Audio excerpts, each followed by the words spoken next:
রাত তখন প্রায় 1টা। বাঁশতলা রেলগেটের অন্ধকার পথে হঠাৎ থমকে যায় প্রকৃতি। 10টি হাতির একটি দল ধীরে ধীরে পার হচ্ছিল রেল লাইন। বাঁশতলার দিক থেকে সিপাহী বাঁধের দিকে যাচ্ছিল, খাবারের খোঁজে, হয়তো বা একটু শান্তির খোঁজে।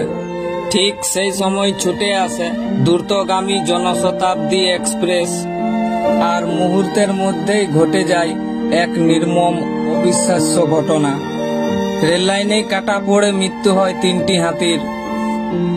মৃতদের মধ্যে ছিল 2টি শাবক হাতি ও একটি পূর্ণবয়স্ক হাতি।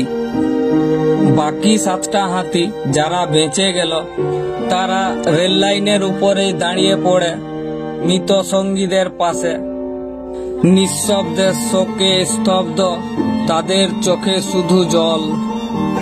দেখছো না, চোখের জল আসছে, চোখের জল বাইরে দেখ, ওরা বলে মানুষও কাঁদে, দেখ হাতিও বলে।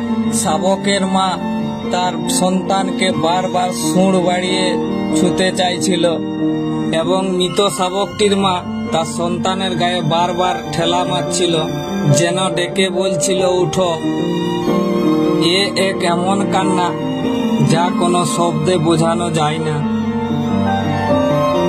নিঃশব্দ কান্নার মাধ্যমে যেন তারা বোঝাতে চাইছে আমাদের অপরাধটা কি। আমরা তো শুধু একটু পথ চেয়েছিলাম, তার বদলে পেলাম মৃত্যু। কেন এমনটা হলো আমাদের সাথে? ঘটনার পর থমকে থাকে ট্রেন। হাতির দল ছেড়ে যায়নি তাদের মৃত সঙ্গীদেরকে। সকাল হতে মানুষ এসে ছবি তুলছে, কিন্তু হাতির দল রেল লাইনের উপরেই দাঁড়িয়ে কাঁদছিল।